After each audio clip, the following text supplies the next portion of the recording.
Hello everyone, आज हम लोग क्रैश कोर्स के अंतर्गत फिजिक्स का यूनिट फर्स्ट इलेक्ट्रोस्टैटिक्स का रिवीजन करने वाले हैं। कंप्लीट रिवीजन में आपका ऑब्जेक्टिव जितना भी मोस्ट वीवीआई ऑब्जेक्टिव है वो लघु उत्तरीय प्रश्न और दीर्घ उत्तरीय प्रश्न हम लोग करने वाले हैं। लघु ऑब्जेक्टिव जो है कुल मिला के आपका इस चैप्टर में महत्वपूर्ण ऑब्जेक्टिव 60 ऑब्जेक्टिव को मैंने कलेक्शन किया है और लघु उत्तरीय प्रश्नों की संख्या इसमें 15 है, दीर्घ उत्तरीय प्रश्नों की संख्या 10 है। तो कुल मिला के इससे बाहर सवाल आपके बिहार बोर्ड में नहीं रहेगा। आराम से इन सभी सवालों को आप रिवीजन कर ले, कॉपी निकाल ले, इससे हो सके तो सारे सवाल को लिख ले, है ना। और हम आपका इसका पीडीएफ भी अपलोड कर देंगे, है ना, अपने टेलीग्राम पे, वहां से भी ले सकते हैं या आप मेरे व्हाट्सएप पे भी मैसेज करके, यही नंबर है आपका, इस नंबर पर व्हाट्सएप भी मैसेज करके मेरे से पीडीएफ आप ले सकते हैं और अपनी पढ़ाई को आगे कंटिन्यू रख सकते हैं। अब मान लीजिए आपके बिहार बोर्ड का कुल मिलाकर 100 दिन का बचा हुआ है। अभी 100 दिन ही टारगेट रखिए क्योंकि बीच में आप लोग का फेस्टिवल है। उन फेस्टिवलों को देखते हुए भी आपको पढ़ाई करना है। और सबसे बड़ी बात यह है कि बिहार बोर्ड आपका बहुत नजदीक है, एग्जाम ले रहा है ना। फरवरी में आपका एग्जाम है तो फेस्टिवल इत्यादि चीजें तो हर साल आती है, मनाना ही है, लेकिन इस बार आपको पढ़ाई जम के कर लेना क्योंकि ये मौका दोबारा मिलने वाला नहीं है ना। तो अब हम लोग पढ़ने के लिए आगे बढ़ते हैं, ठीक है। मैं आपको बता रहा हूँ, आप लोग ध्यान से चीजों को समझने का प्रयास करिएगा, है ना। अगर आप अच्छे से समझने का प्रयास करिएगा तो मुझे उम्मीद है कि आप एक ही बार में चीजों को कंप्लीट कर लीजिएगा और आप आराम से, है ना, इलेक्ट्रोस्टैटिक्स को जो ये चैप्टर है, ये यूनिट में आपको कहीं भी किसी भी प्रकार का दिक्कत नहीं होने वाला है ना। तो पहला क्वेश्चन है आप लोग का, पहला क्वेश्चन आप लोग का पूछ रहा है कि एक आवेशित चालक के किसी बिंदु पर विद्युत क्षेत्र की तीव्रता क्या होगी। तो ध्यान रखिएगा, कोई भी आवेशित चालक है ना, उस चालक के सतह पे, है ना, उस चालक की सतह के लंबवत विद्युत क्षेत्र की तीव्रता होती है ना।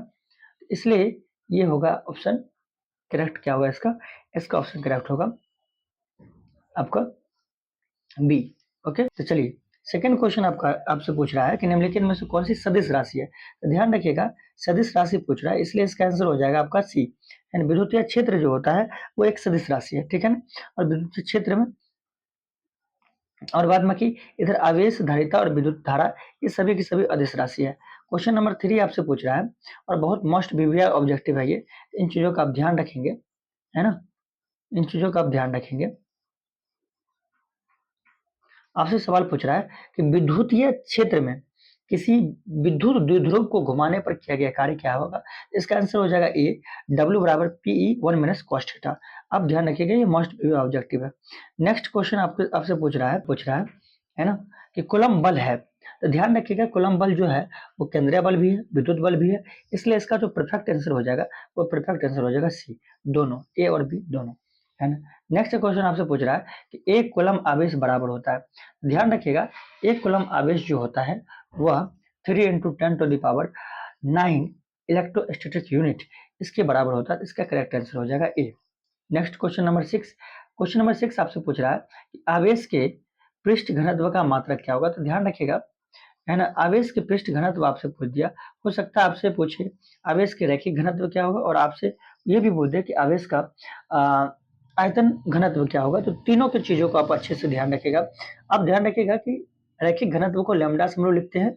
लैम्डा बराबर होता क्या है, Q बट्टा L होता है, Q बट्टा L होता है। ओके, तो यहाँ से आप लोग लिख सकते हैं लैम्डा रैखिक घनत्व है, ये आप ध्यान रखिएगा, ये आपका रैखिक घनत्व है ना, ठीक है, रैखिक घनत्व है, ठीक है। तो यहाँ से इसका मात्रक आपसे पूछ देगा, तो आवेश का मात्रक कूलम्ब होता है और लंबाई की मात्रक मीटर होगा। इसका रैखिक घनत्व का मात्रक हो जाएगा कूलम्ब प्रति मीटर, ध्यान रखिएगा, है ना। अब दूसरा नंबर आपसे पूछ सकता है कि बताइए पृष्ठ घनत्व क्या है, जो पूछा हुआ है आपका ये है। तो पृष्ठ घनत्व के लिए आप ध्यान रखिएगा, आवेश का पृष्ठ घनत्व, आवेश के पृष्ठ घनत्व को हम लोग लिखते हैं किससे, हम लोग लिखते हैं सिग्मा से। सिग्मा बराबर क्या होता है, सिग्मा बराबर होता है Q बट्टा A, ये मतलब एरिया, है ना। अब इसका मात्रक अगर आपसे पूछ दे तो कूलम्ब होगा आवेश का मात्रक और ए का मात्रक होता है मीटर स्क्वायर, ठीक है। जब ये मीटर स्क्वायर ऊपर जाएगा तो ये होगा कूलम्ब प्रति मीटर स्क्वायर, जो कि आपका ऑप्शन नंबर ए करेक्ट है। इसलिए इसके अंतर्गत आपका जो है चैप्टर 6 क्वेश्चन 6 का जो उत्तर हो जाएगा वो हो जाएगा आपका कूलम प्रति metre square, that is correct option हो जाएगा ए, ध्यान रखिएगा। Next question number 7, question number 7 आपसे पूछ रहा है कि जब किसी वस्तु को आवेशित किया जाता है तो उसका द्रव्यमान क्या होगा, बढ़ेगा या घटेगा। तो ध्यान रखिएगा, जब किसी वस्तु को आवेशित किया जाता है ना, तो आवेशित करने के दरमियान वस्तु में ये हो सकता है ना, ध्यान रखना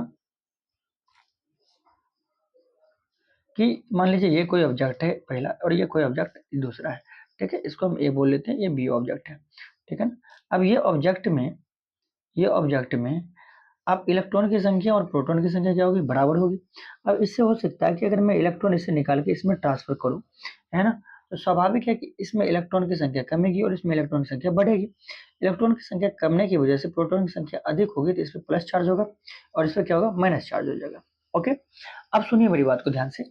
इस पे जब इलेक्ट्रॉन इसमें से निकल कर इसमें चला गया तो यहाँ पे इलेक्ट्रॉन की कमी होगी, और इलेक्ट्रॉन की कमी होगी तो यहाँ पे द्रव्यमान इलेक्ट्रॉन का तो निकल गया, क्योंकि इलेक्ट्रॉन निकलेगा तो इसकी द्रव्यमान घटेगी। इस पिंड का द्रव्यमान घट गया, लेकिन इस पिंड का द्रव्यमान क्या होगा, बढ़ गया, है ना। तो इस हिसाब से इसका आंसर क्या हो जाएगा, डी, है ना।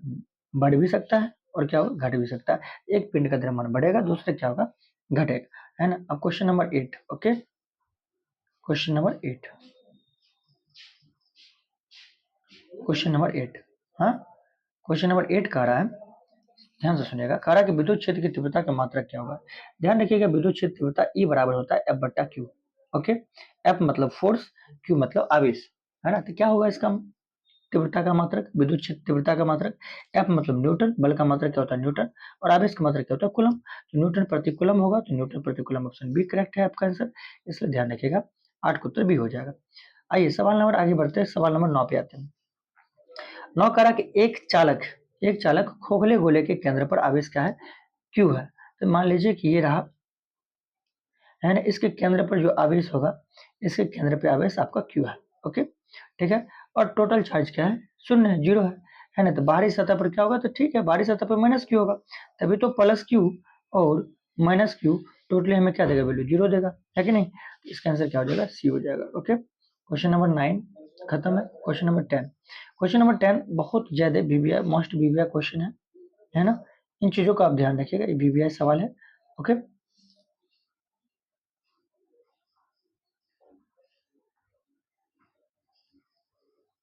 हाँ, क्वेश्चन नंबर जो 10 है वो मोस्ट वीवीआई क्वेश्चन है ना। ये सवाल आपके बिहार बोर्ड में रह सकता है, ठीक है। इन सवाल को आप थोड़ा अच्छे से सीखना, ठीक है।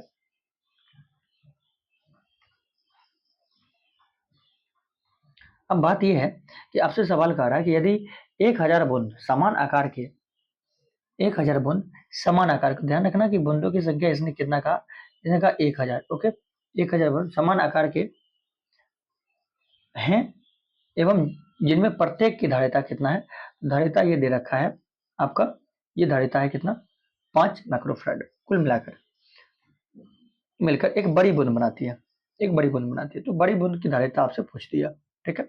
सवाल बहुत ही शानदार सवाल है। अब इसको बनाएंगे कैसे, उन चीजों को सीखिए, ठीक है। मैं आपको बताता हूँ यहीं पे।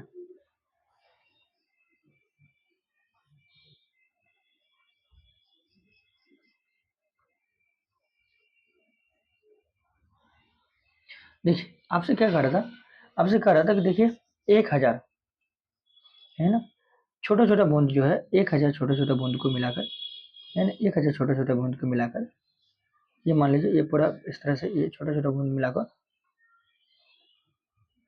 1000 छोटा छोटा बूंद मिलाकर जो है एक बड़ा सा बूंद बनाएगा, ठीक है, बहुत सारा बूंद बनाएगा, ठीक है। इसकी धारिता कितनी है,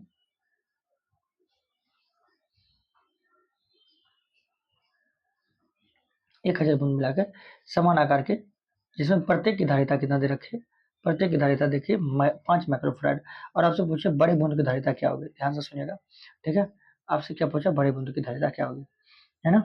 तो यहाँ से हम एक काम कर सकते हैं, अगर छोटा छोटा बूंद है ये, और ये बूंद की संख्या कितनी है, 1000 है। ओके, ये छोटा छोटा बूंद है और ये छोटा छोटा बूंद की संख्या कितनी है, 1000 है। अब इस छोटा छोटा बूंद की संख्या 1000 है, ठीक है, ये 1000 है, ये टोटल 1000 है। अब इससे जो है एक बड़ा बूंद बनाएगा, है ना, ठीक है, इससे एक बड़ा सा बूंद बनाएगा, ठीक है, ऐसे करके, ठीक है ना। इससे जो है एक बड़ा सा बूंद बनाएगा, इसे बड़ा सा बूंद बनाएगा। अब इस बड़ा सा बूंद में, इस बड़ा सा बूंद का हमें निकालना है कि इसकी धारिता क्या है, ठीक है। आप एक बात बताओ, है ना, आपको पता है कि गोला की धारिता क्या होती है ना, आपको पता है कि गोला की धारिता क्या होती है, क्योंकि बूंद तो गोला है, तो गोला का धारिता आयतन जो होता है वो होता है कितना, याद है आप लोग को, 4/3 पाई आर क्यूब होता है, ओके, 4/3 पाई आर क्यूब होता है। अब एक बात बताइए, छोटा छोटा बूंदों की संख्या कितनी है, 1000 है।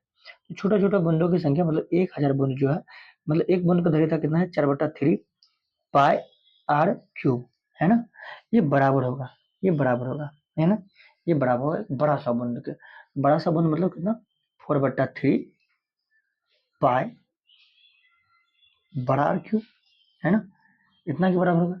अब इससे ये पूरे क्या होगा, कट जाएगा, है ना। तो अब जो है,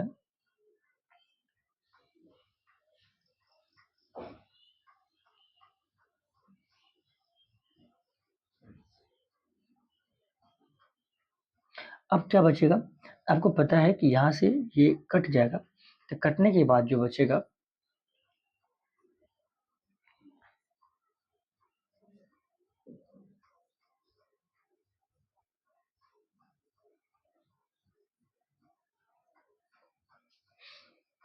कटने के बाद क्या बचेगा, तो कटने के बाद बचेगा इधर 1000 1000 1000 आर क्यूब, आप लोग लिख लेना क्योंकि मिट जाएगा, है ना, बराबर कितना, आर क्यूब, ठीक है। अब यहाँ से आर क्यूब है, इसको मिटाते हैं,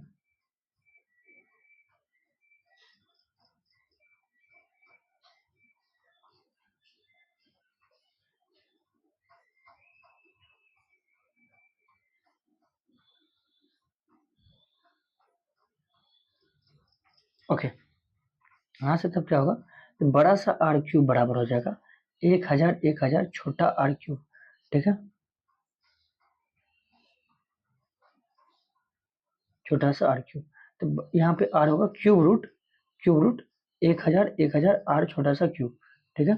अब ये से बाहर निकलेगा कितना, 10, क्योंकि 1 2 3 जीरो में से 10 और आर, इसका मतलब बड़ा सा त्रिज्या जो है वो छोटा त्रिज्या का 10 गुना है ना। पहली बात तो यहाँ तक हो गया। अब मैं यहाँ तक की बात हटाता हूँ क्योंकि मुझे मिल चुका है बड़ा आर बराबर 10 इंटू छोटा वाला आर, ओके। अब मैंने आपको बताया था कि मुझे यहाँ से मान निकला कितना, बड़ा आर बराबर एंड 10 इंटू छोटा वाला आर, ओके, ये हो गया। अब धारिता में दे रखी है पहले से, छोटा वाला बूंद का कितना, 5 माइक्रो फराड, छोटा वाला को दे रखा है 5 माइक्रो फराड, ओके। अब ये छोटा छोटा बूंद कितना है, तो 1000 बूंद है, ठीक है। अब यहाँ से देखो, सी बराबर आपको पता है क्या होता है, 4 पाई टू आर, ओके, धारिता। अभी बड़ा सा बूंद का धारिता मुझे निकालना है, ठीक है, इस बड़ा सा बूंद का धारिता निकालना है, ओके। यहाँ हो जाएगा कितना, अब एक बात बताओ, यहाँ हो जाएगा कितना, तो इसकी त्रिज्या है 10 आर, ठीक है। और यहाँ से हो जाएगा सी बराबर कितना, 4 पाई इंटू छोटा वाला आर, ओके। इसकी मान कितना है, 5 माइक्रो फैराड, कितना देखा, 5 माइक्रो फैराड, है ना, इसकी पूरी वैल्यू कर देता 5 माइक्रो फैराड। अब मैं यहाँ से लिख सकता हूँ 4 पाई इंटू कितना, 10 आर, ओके, अर्थात 4 पाई इंटू कितना, आर गुना कितना, 10,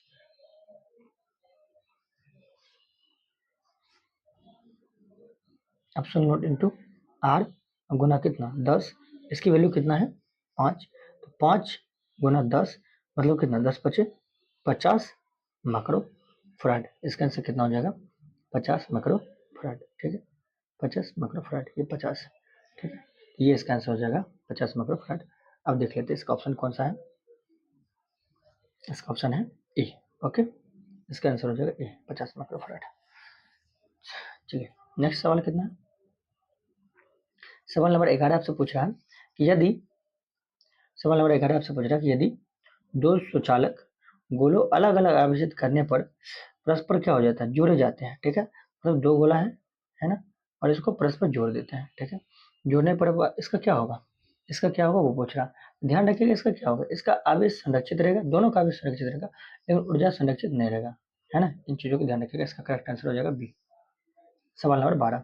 सवाल नंबर 12 आपसे क्या करा, 12 करा कि स्थिर स्थिर विद्युत क्षेत्र होता है, तो ध्यान रखिएगा स्थिर विद्युत क्षेत्र जो होता है वो होता है संरक्षी, क्या होता है, स्थिर विद्युत क्षेत्र जो होता है वो आपका होता है संरक्षी, ये हो जाएगा। चलिए सवाल आगे बढ़ते हैं, नेक्स्ट क्वेश्चन।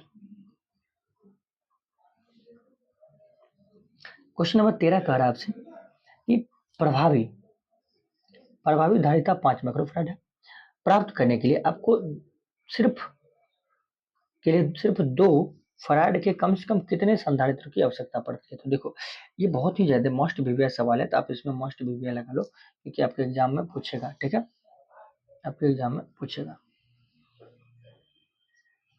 अरे यार ये कैसे चलता है,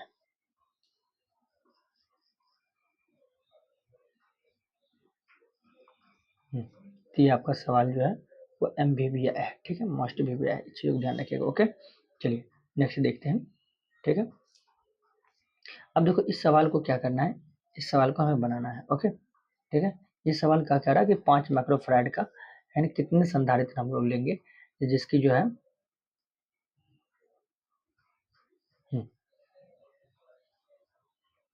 ओके, तो देखो ध्यान से, मुझे चाहिए 5 माइक्रोफैराड, कितना चाहिए, 5 सॉरी 5 फैराड चाहिए, कितना चाहिए, 5 फैराड। 5 फैराड का मैं कितना संधारित्र लूँ, 2 माइक्रोफैराड के कितने, कम से कम कितने होने चाहिए, कम से कम पूछ रहा है आपसे। आप एक काम करो ना, आप एक काम करो, देखो आपको पता है कि जब हम संधारित्र को पैरेलल समांतर क्रम में जोड़ते हैं ये होता है C1 प्लस C2, ठीक है। जब हम सीरीज में जोड़ते हैं तो ये होता है 1/CS बराबर 1/C1 प्लस 1/C2, ठीक है, ये आपको पता है। अब एक काम करो, ठीक है, इसमें से दो संधारित्र, 2 माइक्रोफैराड एंड 2 माइक्रोफैराड को ले लो इसमें, ये हो जाएगा आपका 4, ये कितना हो जाएगा 4 फैराड, सॉरी माइक्रो में बोल देता हूँ, आदत से बोल देता हूँ, ये हो गया 4 फैराड। तो 4 फैराड इधर हो गया, और एक काम करो 2 संधारित्र और भी ले लो, ठीक है, 2 संधारित्र और ले लो जिसको जोड़ देना है किसमें, श्रेणी क्रम में जोड़ेगा, तो श्रेणी क्रम में जोड़ेंगे तो 1/2 होगा, है ना, श्रेणी क्रम में जोड़ना है ना, ठीक है, 2 माइक्रोफैराड का और 1/2 होगा, तो कुल मिला के कितना हो जाएगा, 1 हो जाएगा। एक फैराड ये और 2 फैराड ये, तो 2 2 4 और एक कितना होगा 5 होगा। तो मैंने 2 यहाँ पे लिया है और 2 माइक्रोफैराड यहाँ पे, 2 फैराड यहाँ पे लिया, 2 संधारित्र मैंने यहाँ पे लिया है और 2 संधारित्र मैंने यहाँ पे लिया, तो कुल मिला के कितना संधारित्र लिया है, तो 4 संधारित्र लिया, तो इसका आंसर क्या हो जाएगा, इसका आंसर हो जाएगा आपकी 4, ठीक है, ऑप्शन कितना, ऑप्शन ए करेक्ट है, ठीक है। नेक्स्ट नेक्स्ट क्वेश्चन क्या है, सवाल नंबर 14। सवाल नंबर 14 कह रहा है कि 15 माइक्रोफैराड वाले संधारित्र को 20 किलो वोल्ट के एक आवेशित करने पर ऊर्जा का मान पूछ रहा है, ठीक है, अर्थात मुझे U बराबर हाफ CV² लगाना है, ठीक है, क्योंकि भी मान दे रखा और ये मान दे रखा, तो हाफ ये हो गया, C का मान कितना है 15 माइक्रोफैराड, ठीक है, क्योंकि माइक्रोफैराड में है, और भी का मान कितना है 20, स्क्वायर होता है तो 20 20 गुना 20 होगा, इसको काटेंगे तो 10 हो जाएगा, यहाँ 20 दाएंगे 200, 15 दूना 30, लगभग ये हो जाएगा 3000 किलो जूल, जो कि ऑप्शन ए नहीं है, बट इसको 3000 आप बना लो, ठीक है, ऑप्शन ए करेक्ट हो जाएगा। नेक्स्ट सवाल,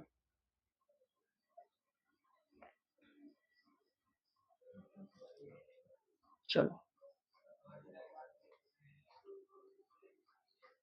15 नंबर सवाल 14 खत्म है, अब 15 कह रहा है कि 3 संधारित्र जिसमें से प्रत्येक की धारिता 9 माइक्रोफैराड है श्रेणी क्रम में जोड़ा गया, तो समान परिणामी धारिता क्या होगा। अगर मैं श्रेणी क्रम में जोड़ रहा, आपको पता है कि संधारित्र को श्रेणी क्रम में जोड़ते हैं तो 1/CS बराबर 1/C1 प्लस 1/C2 होता है, ठीक है, और 1/C3 हो जाएगा, ओके, है ना, यहाँ पे ये हो जाएगा।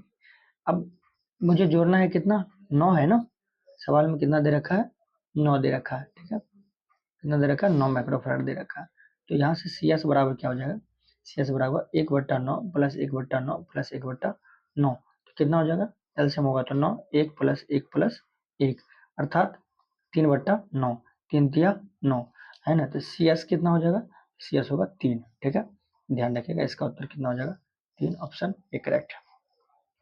चलो यदि यदि 2 आवेशों की मूल बिंदु से दूरी बढ़ा दी जाए तो आवेशों के बीच विद्युतीय बल क्या होगा? सुनो ध्यान से। आप जानते हैं कूलम्ब के नियम से 1/F बराबर 1/4 होता है, ठीक है, और Q1 Q2 बट्टा क्या होता है? आर स्क्वायर होता है।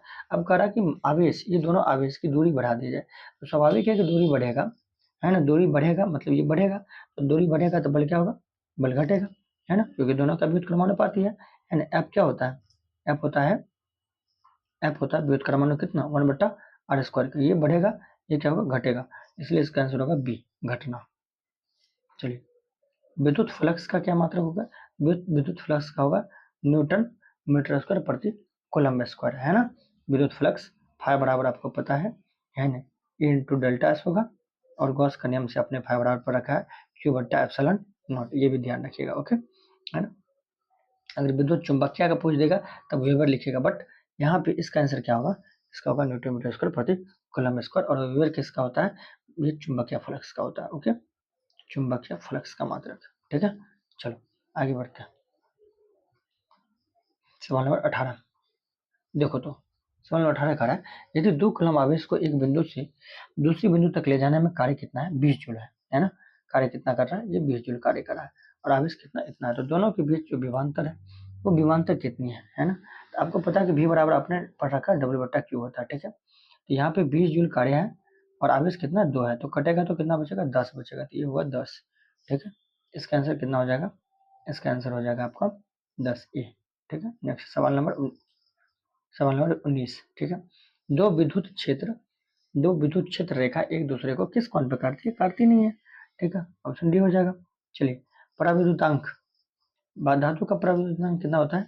इनफाइनाइट, ठीक है। विद्युत क्षेत्र की विमीय सूत्र क्या होगा?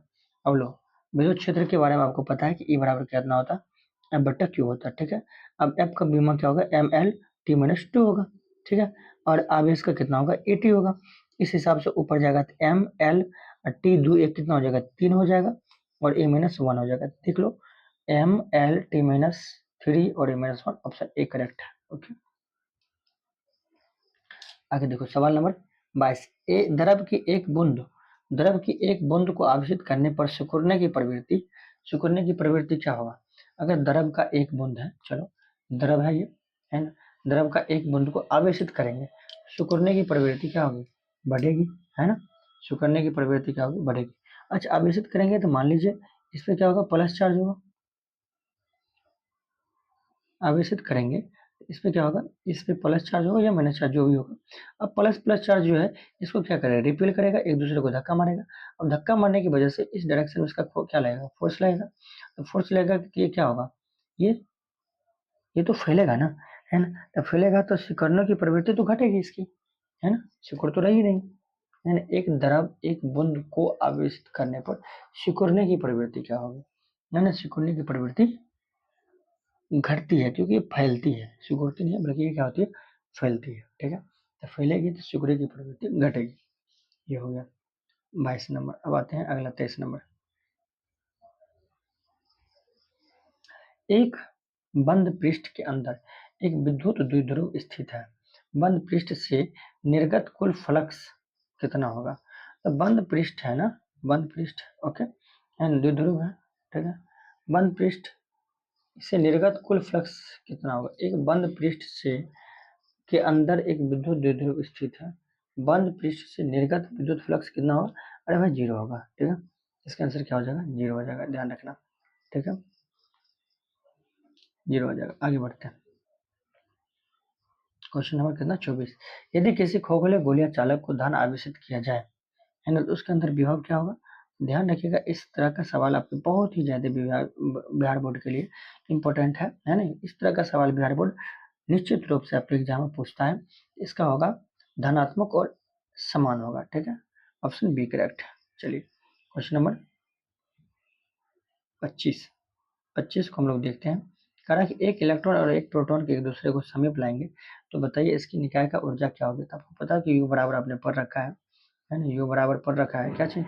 1/4πε0, है ना, Q1 Q2 बट्टा आर, ठीक है, Q1 Q2 बट्टा आर पर रखे। अब बात यह है कि एक इलेक्ट्रॉन है, इलेक्ट्रॉन पर नेगेटिव चार्ज है, और एक प्रोटॉन है, इस पर क्या होता है? प्लस चार्ज होता है। प्लस माइनस माइनस ही होगा, सबसे पहली बात ये हो गया। अब यहाँ पे देखिए दूरी क्या हो रहा है? समीप आ रहा तो दूरी घट रही है, दूरी समीप आना है तो दूरी क्या हो रही है, घट रही है, एंड इसका मतलब ऊर्जा बढ़ेगा, बट निगेटिव में ऊर्जा बढ़ेगा, इसलिए निगेटिव में ऊर्जा बढ़ेगा तो ऊर्जा बढ़ेगा नहीं बल्कि क्या होगा, घट रही होगी। ठीक है, ऑप्शन ए होगा। एंड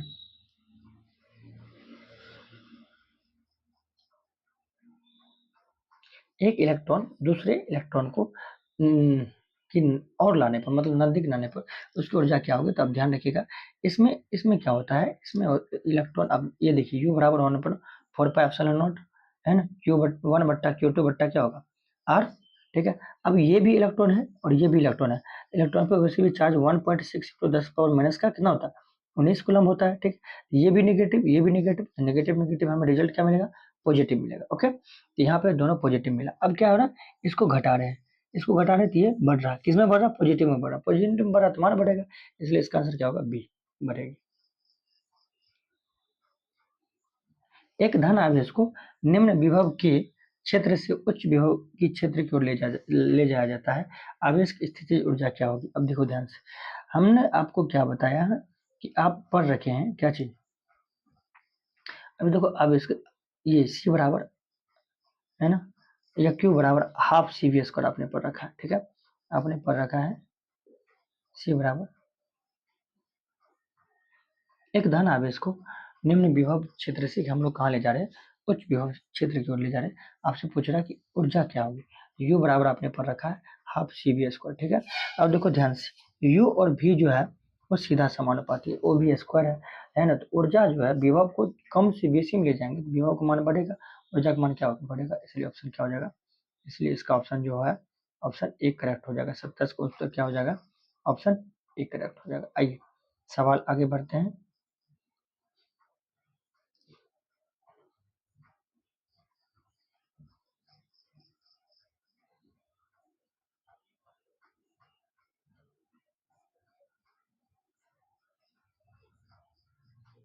चलिए नेक्स्ट क्वेश्चन का रहा कितना, हाँ 28 नंबर क्वेश्चन का रहा इस साबुन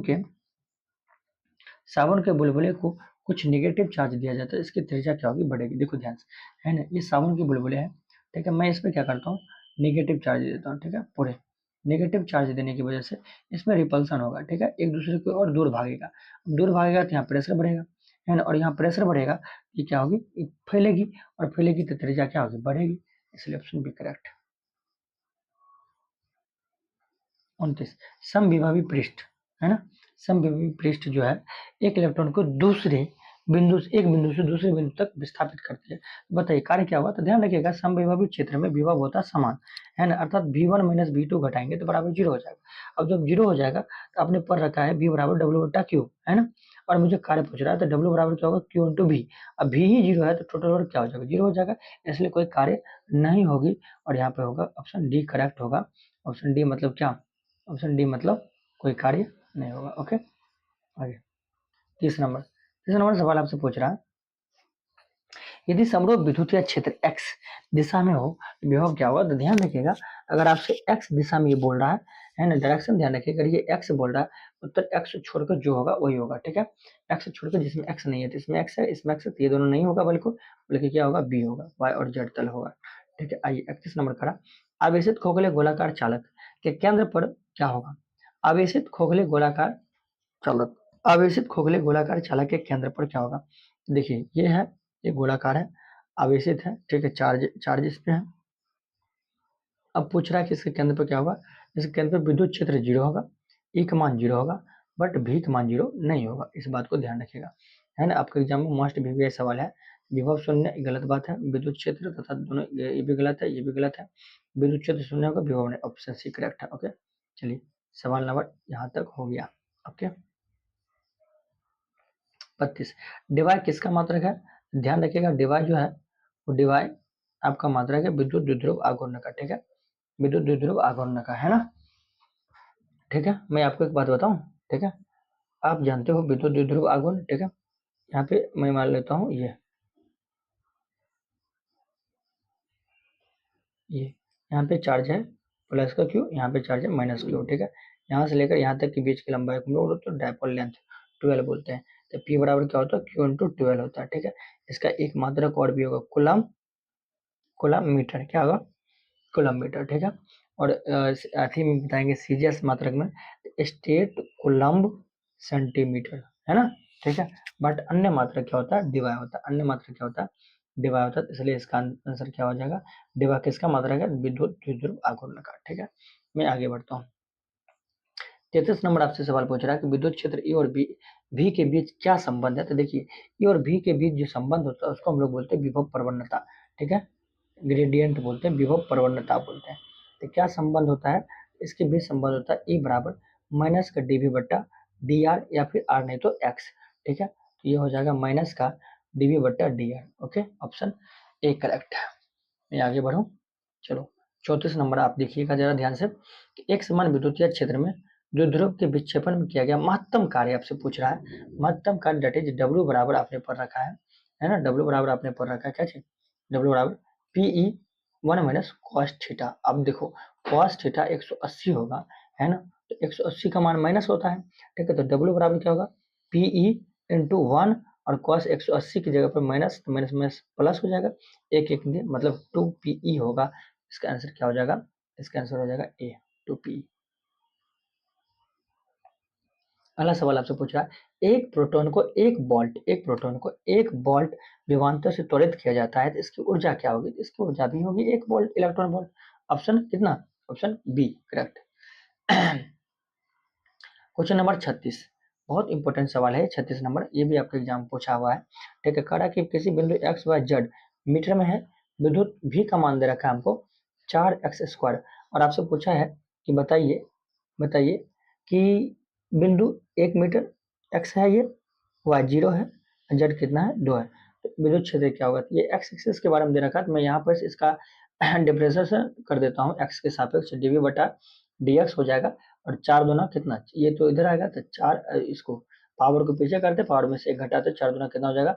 8x हो जाएगा। अब एक्स एक्सिस में कितना है? 1 मीटर, तो गुना कितना हो जाएगा? 1 मीटर, है ना।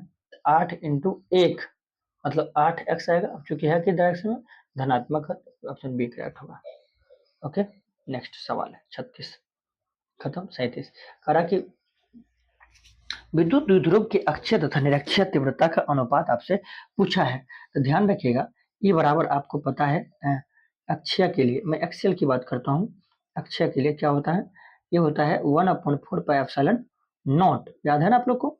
2p/r³, ये हो गया क्या चीज? अक्षीय। और निरक्षीय में ई इक्वेटोरियल बराबर होता है 1/4πε0, है ना, और क्या? p/r³। अब देखो इसका और इसका अनुपात कितना होगा? तो 2/1, अर्थात 2:1। इसका आंसर ए होगा। आगे बढ़ते हैं, चलिए 38 नंबर सवाल आपसे पूछ रहा है कि किसी वस्तु पर आवेश का कारण क्या है? आवेश कारण है इलेक्ट्रॉन का स्थानांतरण, ऑप्शन सी करेक्ट है, इलेक्ट्रॉन का स्थानांतरण। ठीक, नेक्स्ट सवाल है निम्नलिखित में से कौन विद्युत क्षेत्र का मात्रक है?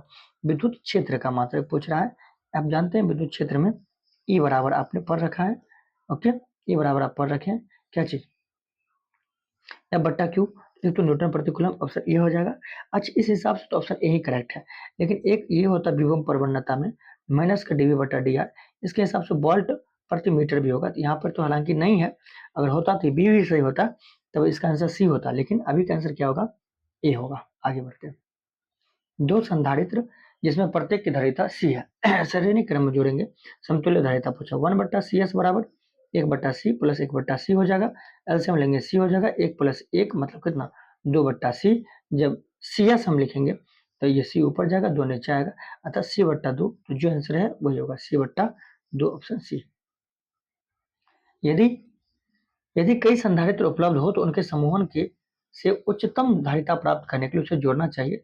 ध्यान रखिएगा बाबू, उसे समांतर क्रम में जोड़ना चाहिए। ओके, 41 42। हाँ जी, विद्युत विभव का मात्रक है, फिर वही बात है ना, विद्युत विभव का मात्रक क्या होगा? विद्युत विभव that is electric potential, electric potential, है ना। भी बराबर क्या होता है? W/Q, W मतलब जूल, और Q मतलब कूलम, है ना, तो जूल प्रति कूलम, ऑप्शन सी। एक इलेक्ट्रॉन वोल्ट होता है, एक इलेक्ट्रॉन वोल्ट बराबर होता है 1.6 × 10⁻⁻⁻⁰ जूल, ठीक है। ऑप्शन कौन सा है? ऑप्शन सी है। विभव प्रवणता की इकाई मैंने आपको जस्ट अभी बताया था, ये बराबर माइनस का डीवी बट्टा क्या होगा, डीआर होगा, मतलब वोल्ट प्रति मीटर। ओके, वोल्ट प्रति मीटर, ऑप्शन ए। विद्युत धारिता की मात्रा का आपसे पूछा है, तो आपको पता है कि सी बराबर क्या होता है, क्यू बट्टा भी, है ना, ये भी पता है आप लोग का। ठीक है, सी बराबर क्या होता है, क्यू बट्टा भी होता है। अब सुनो ध्यान से, भी बराबर डब्ल्यू बट्टा क्यू होता है। भी बराबर क्या होता है, डब्ल्यू बट्टा क्यू। भी बराबर आपने पढ़ रखा है, डब्ल्यू बट्टा क्या, क्यू।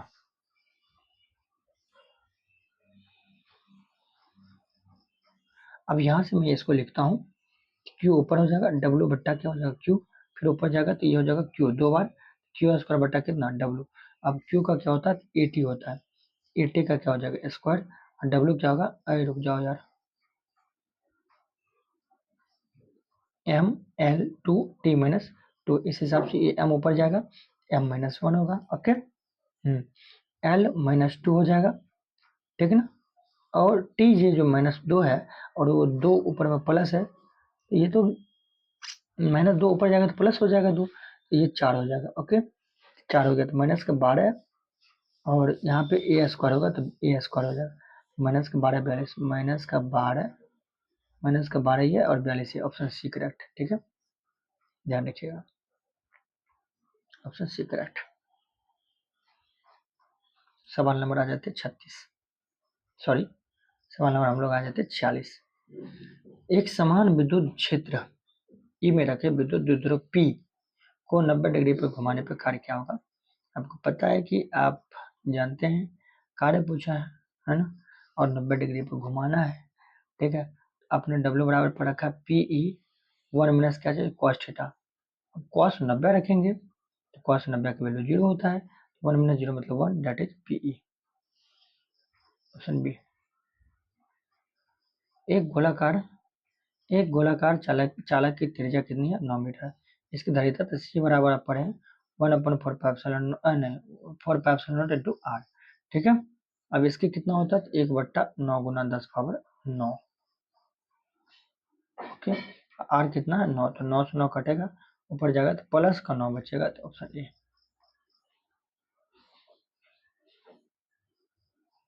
100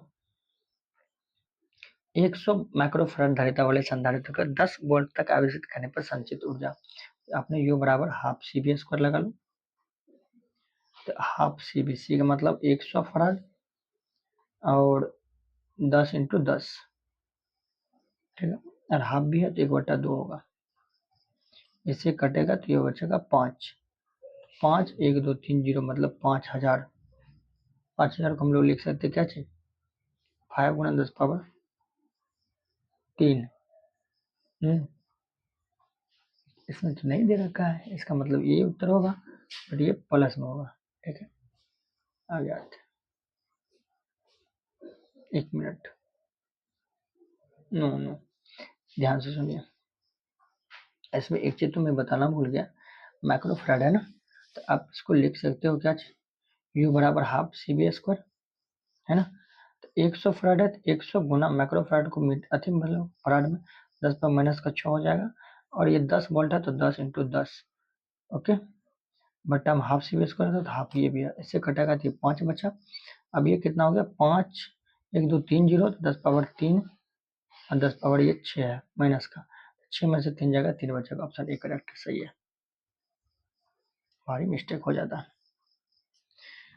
क्या हम किसी एक फराड धारिता वाले चालक को किसी अलमारी अथवा कमरे में रख सकते हैं, एक क्या बात हुई, रख सकते हैं। चलो आगे बढ़ते हैं, 50 नंबर। किसी आवेशित बेलन के नजदीक किसी बिंदु पर विद्युत क्षेत्र की तीव्रता कितनी होती है, बी होती है lambda upon 2 pi epsilon naught into R. ठीक है, 50, 10 और बचा है, 51 नंबर। आपसे कहा कि पी अघूर्ण वाले एक विद्युत द्विध्रुव विद्युतीय क्षेत्र ई के साथ 90 डिग्री कोण पर घुमाने पर बल आघूर्ण क्या होगा। टॉ बराबर आपसे पूछा है, टॉ बराबर आप जानते हैं, पी पी होता है, पी साइन थीटा होता है, और साइन कितना है, 90 है, 90 का मान 1 होता है, तो पी होगा, और पी ऑप्शन सी में है। ये क्यों नहीं, ये तो डॉट प्रोडक्ट है इसलिए यहाँ पी कॉस्ट थीटा हो जाएगा, तो इसलिए ये नहीं होगा और ये साइन थीटा हो जाएगा। आगे बढ़ते हैं 52 नंबर। 52 नंबर क्या कह रहा है? 52 नंबर कह रहा है कि एक आवेशित चालक की सतह के किसी बिंदु पर विद्युत क्षेत्र की तीव्रता क्या होगी? सतह पर तो लंबवत होता है, ठीक है, सतह पर क्या होगा तो लंबवत होगा, ये ऑप्शन बी होगा। 53 क्या कह रहा है? एक आवेशित चालक का विद्युत क्षेत्र घनत्व क्या है? सिग्मा है। इसके पास विद्युत क्षेत्र का मान क्या होगा? तो सिग्मा बट्टा 2 एप्सिलॉन नॉट। ये सब पढ़े हैं, गॉस के पढ़ में हम आप पढ़े होइएगा, एप्लीकेशन ऑफ गॉस थ्योरम है, ठीक है। मैं आगे बढ़ता हूँ। किसी आवेशित खोखले गोलाकार चालक के भीतर विद्युत क्षेत्र तीव्रता क्या होगा? अब देखो भीतर दे दिया, ये सवाल बहुत ज्यादा पूछता है एग्जाम में, है ना। तो किसी भी गोला गोला के जो आवेशित गोला होगा उसके भीतर में जो होगा, है ना, उसके भीतर में विद्युत क्षेत्र का मान क्या होगा? 0 होगा, ठीक है। इन चीजों को ध्यान रखिएगा, ठीक है। यहाँ पे आवेशित एक गोला है, इस गोला के इसके अंदर क्या होगा? तो 0 होगा, इलेक्ट्रिक फील्ड तो 0 होगा, ठीक है। और भी लेकिन 0 नहीं होगा, ये बात ध्यान रखें, कई बार पूछता है आपके एग्जाम में, तो 0 होगा, सी। यदि 1000 बंद को लगता है ये रिपीट हो गया क्या? इसका 50 लाए थे ना हम लोग उत्तर, ठीक है। चलो आगे बढ़ते हैं। मैं एक काम करता हूँ, आपको एक सवाल दे देता हूँ। यहाँ पे 1000 नहीं बल्कि इसको 64 कर लो, ये एग्जाम आपके सवाल में रखा। 64 बूंद जो है समान आकार का है, जिसमें प्रत्येक की धारिता 5 माइक्रोफराड है। अब बताओ कि बड़ी बूंद की धारिता कितनी होगी, ठीक है। ऑप्शन जो है ये सब है, इसमें ऑप्शन, हाँ हाँ, अभी नहीं, अरे नहीं खाएंगे अभी।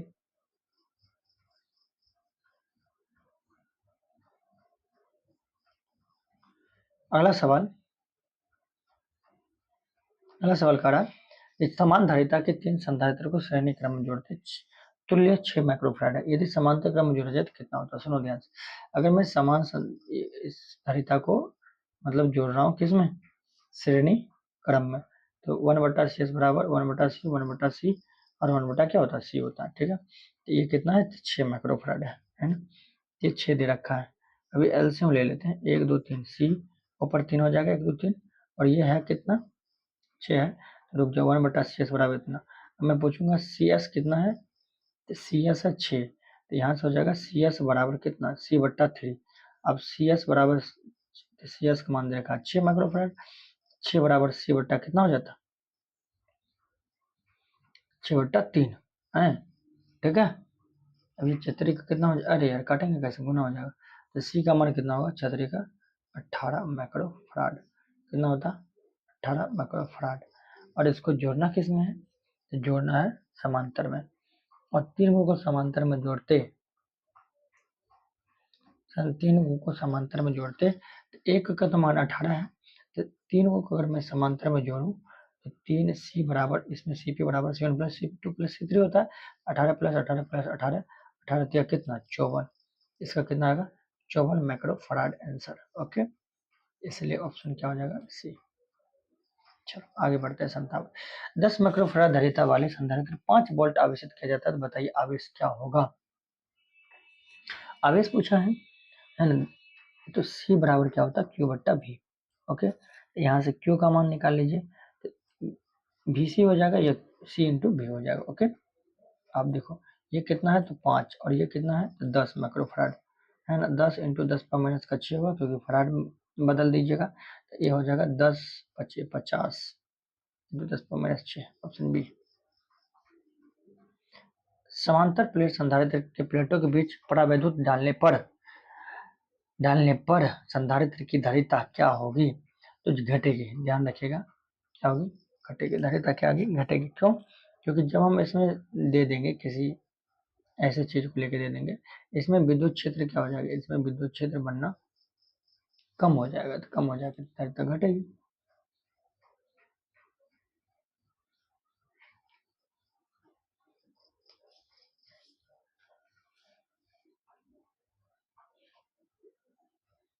विद्युत क्षेत्र में किसी द्विध्रुव को घुमाने में किया गया कार्य कितना होगा? किया गया कार्य इसमें हो जाएगा बराबर पीई 1 - cos थीटा। और लास्ट सवाल आते हैं, ये है 5 माइक्रोफैराड वाले संधारित्र को 20 किलो वोल्ट आवेशित किया जाता है। तो मैंने ये एक बार और बनाया है, ठीक है। अच्छा, हालांकि देखो यू का मान पूछा है, यू बराबर आपको पता है कि हाफ सी बी स्क्वायर होता है, तो आप लगा लो हाफ सी का मान कितना है 5 गुना 10 पावर माइनस का 6 और 20 गुना 20। ठीक है, काट दो, 10 हुआ यहाँ पे। अब देखो ये कितना होगा, 5 दूना 10, ये 5 दूना 10, एक जीरो ये, एक जीरो ये, 5 दूना 10, एक जीरो ये, एक जीरो ये, 10 पावर ये माइनस का 6 घटेगा तो माइनस का 3 बचेगा, माइनस का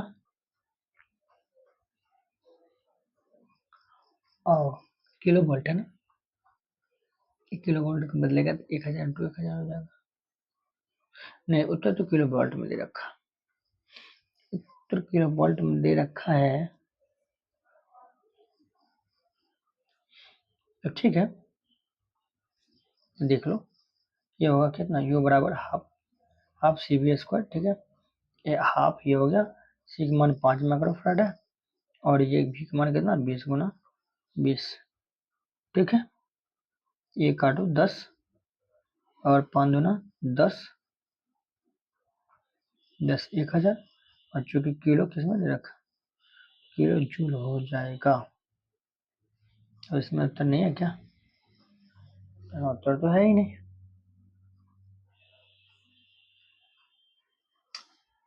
फिर से बनाते हैं, चलो। कितना दे रखा है 5, यू बराबर हाफ सी बी स्क्वायर होता है। ओके, 5 माइक्रोफैराड को फैराड में बदलेंगे 10 पावर माइनस का 6 होगा और सी बी स्क्वायर मतलब 20।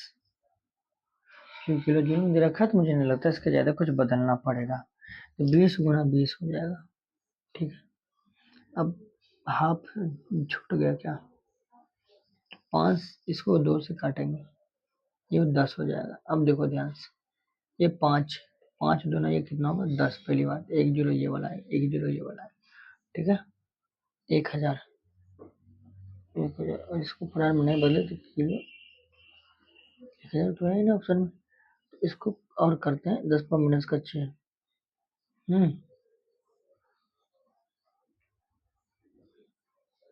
घटेगा 10 पर माइनस का 3 बचेगा, इसका उत्तर गलत है। ठीक है, 10 पर माइनस का 3 होगा इसका उत्तर, किलो जूल। ठीक, ऐसा होगा। ठीक, ओ नो नो नो, मेरे से मिस्टेक हो गया, नहीं ठीक तो है। चलिए अब सब्जेक्टिव देख लेते हैं। ठीक है, मुझे लगा 0.5 है। आइए, लघुत्तर प्रश्न कौन मस्ट भी है, आप इसको एक बार देख लो। ठीक है, तब चीजें खत्म हो जाएगी अपने क्षेत्र से बाहर। ठीक है, देखो मस्ट भी लघुत्तर प्रश्न, आप इसको छोड़ना मत। ठीक है, पहला सवाल आपका ये है, अरे यार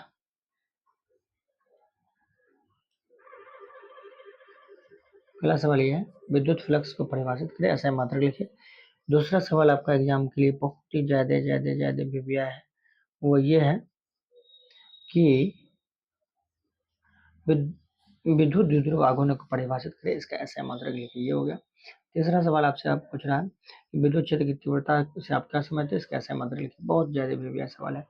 चौथा सवाल आपका क्या है, चौथा सवाल आपसे पूछता है कि विद्युत क्षेत्र की बल रेखा एक दूसरे को नहीं काटती है, तो क्यों नहीं काटती है ना, क्या दो समविभव सतह एक दूसरे को काट सकती है, बताइए। ठीक है, हाँ ये आपका होमवर्क है, बना लीजिएगा।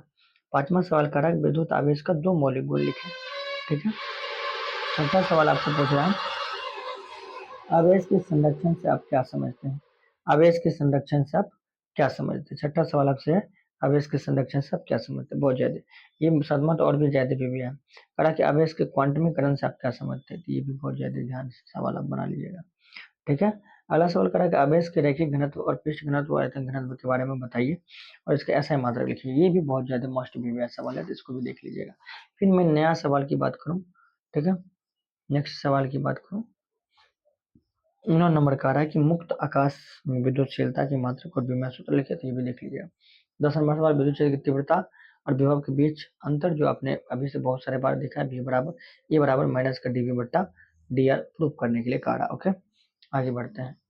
11 नंबर सवाल आपसे पूछ रहा है कि वायुमंडल जो होता है वो विद्युता उदासीन होता है, क्यों। ठीक है, ये आप बताइएगा। और 12 नंबर सवाल आपसे पूछ रहा है कि यदि कह रहा कि दो संधारित्र C1 और C2 है, इनको समांतर क्रम और श्रेणी क्रम में दिखाइए, ठीक है, दोनों को प्रूव करना है, समांतर क्रम और श्रेणी क्रम में, ठीक है। 40 नंबर सवाल करा कि यदि बराबर धारिता के 3 संधारित्र श्रेणी क्रम में जोड़े जाते हैं और तो उनकी परिणामी धारिता कितना है, 6 माइक्रोफैराड है, और इन्हीं को समांतर क्रम में जोड़ा जाए तो कितना होगा। ये सवाल जस्ट मैंने ऊपर ऑब्जेक्टिव में किया था, ठीक है, आप वहां से देख लेना। सवाल नंबर 15, सवाल नंबर 15 का था किसी बिंदु आवेश के कारण विद्युत क्षेत्र की तीव्रता आपको निकालना है। तो ये बहुत ज्यादा विविध सवाल है। आइए दीर्घ देखते हैं। दीर्घ में क्या कह रहा है, दीर्घ में कह रहा है कि बाहरी विद्युत क्षेत्र में रखे विद्युत द्विध्रुव पर लगे बल अघूर्ण टॉ का मान निकालने के लिए कह रहा है, पी साइन थीटा, ठीक है। विद्युत फ्लक्स को परिभाषित करें, गॉस के प्रमेय को लिखें और सिद्ध करें। गॉस के प्रमेय को प्रयोग कर अनंत विस्तार की आवेशित चालक के कारण विद्युत क्षेत्र की व्यंजक प्राप्त करिए। आपका बहुत ज्यादा विविध सवाल है गॉस के एप्लीकेशन का, ठीक है। अलग करा गॉस के नियम से आप क्या करें, कूलम्ब का नियम को ज्ञात करें, ठीक है। अगला सवाल, विद्युत द्विध्रुव क्या है।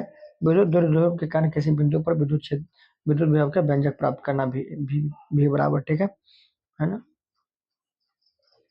आगे देखिए, ओह 6 नंबर का किसी संधारित्र की धारिता को परिभाषित करिए और समांतर प्लेट संधारित्र की संचित ऊर्जा के लिए व्यंजक प्राप्त करें। ये हो गया। और 7वां नंबर आपका सवाल करा, दिखाइए कि संधारित्र की संचित ऊर्जा का घनत्व U बराबर 1/2 epsilon naught into E square होता है। 8वां नंबर सवाल करा कि समविभवी तल क्या है, इसका गुण लिखे। और 9 नंबर से जो सवाल है यानी वो करा विद्युत द्विध्रुव के कारण अक्षय और निरक्षय स्थिति में विद्युत क्षेत्र की तीव्रता E बराबर आप निकालिए। आपको पता है कि 1/4 एप्सिलॉन नॉट है ना, टू पी बट्टा आर क्यूब होता है और निरक्षय पे होता है पी बट्टा आर क्यूब, उसको देखना है, ठीक है। और एक लास्टली सवाल है, मोस्ट विविया है, कूलम्ब का नियम को सदिश रूप में लिखना है। चलिए, थैंक यू, है ना।